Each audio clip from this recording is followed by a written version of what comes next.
Istirahat hanya 1 hari, jadwal gak manusiawi, tapi Persib gak dapet toleransi. Halo Sobat Bola sekalian, kick off kompetisi semakin dekat untuk dilaksanakan. Pertandingan resmi terdekat yang akan dilaksanakan oleh klub Indonesia hanya tinggal 3 hari lagi, yaitu pertandingan playoff ACL II melawan Manila Tiger yang akan dilaksanakan oleh Persib Bandung. Ini jadi pertandingan yang sangat penting untuk Persib dan juga sepak bola Indonesia agar kita bisa punya wakil yang berkompetisi di AFC Champions League II. Selain ACL II, Persib juga tentunya bakal mengikuti 3 kompetisi lainnya. Ada Super League, League Cup, dan juga ASEAN Shopee Cup. Artinya ada 4 kompetisi yang akan Persib ikuti. Dan situasi tersebut bikin Persib punya jadwal yang sangat padat di musim depan. Terkait padatnya jadwal, sebenarnya udah jadi risiko yang mau gak mau harus Persib hadapi. Mau gimana pun situasinya, karena mereka main di 4 kompetisi, udah pasti mereka harus menjalani jadwal padat tersebut. Kalau jadwal yang padat sebenarnya masih oke. Tapi gimana jadinya kalau Persib ternyata harus menghadapi jadwal yang gak manusiawi? Yang jadwal ini sama sekali gak ideal, bahkan melanggar ketentuan dari FIFA. Tentu jadwal tersebut sangat gak ideal dan gak layak buat mereka jalani. Tapi parahnya, ternyata Persib gak mendapatkan dukungan ataupun kesempatan dari operator liga untuk menghindari jadwal yang gak manusiawi tersebut. Tentu ini jadi situasi yang sangat penting dan genting. Maka dari itu di sini kita mau ajak kalian untuk bahas situasi tersebut. Kita bahas mulai dari apa masalahnya, bagaimana jadwal gak manusiawinya, dan kenapa Persib bisa sampai gak didukung untuk terhindar dari jadwal yang gak manusiawi tersebut. Semua kita bahas lengkap di sini bareng gua Zidane Fatoni. Langsung aja kita bahas biar gak gitu-gitu doang. Tahu sepak bola.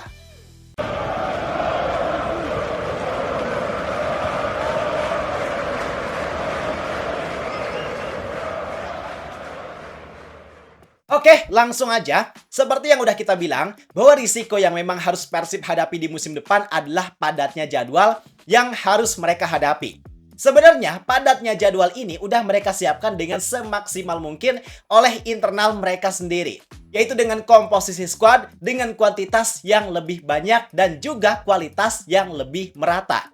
Kita bisa lihat sebenarnya Persib mampu menurunkan 2 jenis line up yang diisi oleh para pemain yang berbeda. Tapi punya kualitas yang kurang lebih hampir sama baiknya. Di lini serang mereka punya Peralta, Ragnar, Menalo, Berginho, Barros, Beckham, Sadil. Termasuk di lini tengah ada Tom Haye, Klok, Lucho, Gakuto, Dedi. Sampai ke lini belakang pun komposisinya cukup tebal dan sangat berkualitas. Paling untuk sektor kiper aja yang sementara ini masih tipis karena pemain baru di posisi tersebut masih belum didatangkan. Tapi yang jelas, Persib udah melakukan langkah preventif demi bisa menghadapi padatnya jadwal kompetisi di musim depan dengan baik. Karena dengan padatnya jadwal, yang namanya rotasi jadi hal yang wajib banget untuk Persib lakukan. Dan kendala umumnya ketika sebuah klub melakukan rotasi adalah adanya penurunan kualitas permainan. Tapi dengan usaha yang Persib lakukan, harapannya ini bisa bikin Persib, khususnya Igor Tolić, mampu melakukan rotasi dengan sebaik mungkin tanpa mengurangi kualitas permainan yang mereka miliki. Nah, dari Persibnya udah berusaha maksimal. Sekarang giliran kita bahas terkait usaha yang dilakukan oleh I-League maupun PSSI. Kenapa dua pihak tersebut harus terlibat untuk memuluskan langkah Persib? Bukan berarti mereka memuluskan langkah Persib supaya bisa lebih mudah untuk menggapai gelar juara di Liga. Bukan gitu ya. Melainkan usaha yang mereka lakukan adalah dalam hal membantu Persib agar mereka bisa lebih maksimal ketika berkompetisi di Asia. Satu sisi, PSSI dan I-League tentu harus memberikan keadilan yang setara dengan klub lainnya dalam keikutsertaan Persib di kompetisi domestik. Dalam artian, Persib kan bakal sibuk nih sama jadwal Asia. Jangan sampai pengaturan jadwal kompetisi domestiknya nggak ideal untuk Persib lakukan. Karena pada dasarnya kiprah Persib di Asia tentu mewakili nama Indonesia. Mewakili peringkat dan juga harga diri Liga Indonesia. Alhasil udah selayaknya untuk Persib mendapatkan dukungan maksimal dari PSSI dan I-League agar penampilannya di Asia bisa lebih maksimal tanpa terganggu dengan kompetisi domestik yang mereka ikuti. Nah, khususnya salah satu hal yang paling berpengaruh adalah terkait jadwal.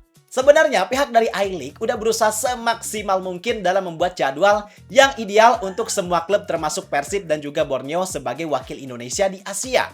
Berdasarkan konfirmasi yang disampaikan sama Pak Ferry Paulus, pihaknya udah merumuskan dengan sesempurna mungkin. Jadwal yang sekarang dibuat itu hasil dari berkali-kali revisi dari setiap klub peserta Super League. Hasilnya benar-benar mereka setorkan ke setiap klub supaya bisa mendapatkan jadwal yang ideal dan juga disetujui oleh pihak klub itu sendiri. Dan hasil jadwalnya tentu udah dirilis, termasuk jadwal untuk Borneo serta Persib. Sebenarnya udah dilakukan penyesuaian yang maksimal dengan jadwal mereka di kompetisi Asia maupun ASEAN Shopee Cup. Tapi ternyata setelah Persib mendapatkan hasil drawing di fase grup ACL2, ada jadwal yang ternyata benar-benar berat sampai gak ideal untuk mereka lakukan. Mulai dari yang pertama, yaitu jadwal di bulan September tanggal 12, 16, dan juga 20. Di 3 tanggal tersebut, Persib secara berturut-turut harus melakukan away lintas provinsi hingga lintas negara yang memang jaraknya sangat jauh, yaitu ke Jakarta, Seoul, Korea Selatan, dan juga Jepara. Jadwalnya memang berat, bukan karena nggak idealnya waktu pelaksanaan, melainkan karena statusnya yang away semua. Artinya, skuad Persib harus siap melakukan 3 perjalanan jauh berturut-turut dalam kurun waktu sekitar 9 hari. Tapi, jadwal tersebut masih ada dalam level yang normal dan masih bisa Persib jalani. Yang jadi masalahnya adalah yang kedua, Pak, yaitu di bulan Oktober. Ternyata mereka harus menjalani 2 pertandingan yang jedanya hanya 1 hari, yaitu di tanggal 26 Oktober, mereka lawan Garuda Yaksa, sedangkan di tanggal 28 Oktober, mereka lawan klub asal Australia, yaitu Melbourne Victory. Sebenarnya, dari segi geografis memang masih aman, karena 2 pertandingan tersebut masih dilaksanakan di Jawa Barat. Satu di Pakansari, satu di GBLA atau Sijalak Harupat. Tapi kalau dari segi waktu, ini yang jelas gak ideal dan bermasalah, Pak. Karena mereka cuma punya waktu istirahat 1 hari, cuma di tanggal 27. Itu yang bikin jadwal ini sama sekali gak manusiawi. Padahal Persib dihadapkan dengan pertandingan penting lawan Melbourne Victory. Mereka punya kualitas yang bagus, mereka punya pemain kelas dunia, ex-pemain MU yaitu Juan Mata. Dan karena ini dilaksanakan di Bandung, otomatis pertandingan ini juga jadi kesempatan besar untuk Persib mendapatkan 3 poin atas Melbourne Victory. Tapi jadwal yang mereka miliki sama sekali gak mendukung untuk Persib bisa lebih mulus mendapatkan 3 poinnya. Dan yang jadi masalah adalah pihak dari I-League, khususnya dalam hal ini berdasarkan konfirmasi yang langsung disampaikan oleh Pak Ferry Paulus, bahwa pihaknya nggak akan melakukan perubahan jadwal, revisi jadwal, terkait jadwal yang sekarang udah tersedia. Jadi jadwal yang sekarang sudah terpampang ini adalah jadwal yang sudah disepakati antara kita dengan Persib, begitu pun juga dengan Persib. Skemanya nanti kita keluarkan agenda week 1 kapan, week 2 dan seterusnya sampai week 33. Dengan sistem yang baru kita berkomunikasi untuk bernegosiasi. Nah, itu berlangsung sampai Persib Bandung itu 4 kali, Borneo 5 kali. Sebenarnya selama 1 bulan itu kita minta feedback dari semua klub. Setelah semua klub selesai baru Persib sama Borneo. Nah, itu udah clear dan jadwal ini nggak akan berubah.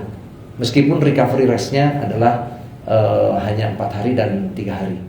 Jadi pihak dari I-League menilai bahwa jadwal kompetisi Super League yang saat ini udah tersedia itu memang merupakan hasil dari kesepakatan antara mereka dengan pihak klub. Bahkan di sini dia bilang bahwa pihak Persib udah melakukan revisi sampai 4 kali. Yang hal tersebut memang atas dasar kesepakatan dari pihak internal Persib. Dalam artian itu merupakan hal yang udah disepakati oleh manajemen dan juga pelatih. Maka atas dasar alasan tersebut, Ferry Paulus beranggapan bahwa jadwal yang saat ini ada memang udah ideal dan gak bisa dilakukan perubahan sedikit pun. Tapi, biar kita gak salah kaprah, kita harus melihat situasinya dari kedua sisi.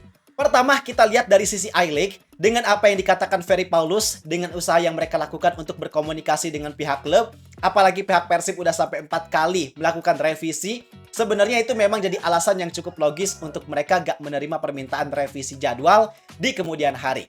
Karena jadwal yang sekarang udah ada merupakan hasil diskusi serta komunikasi yang memang sangat matang plus atas persetujuan dari pihak klub.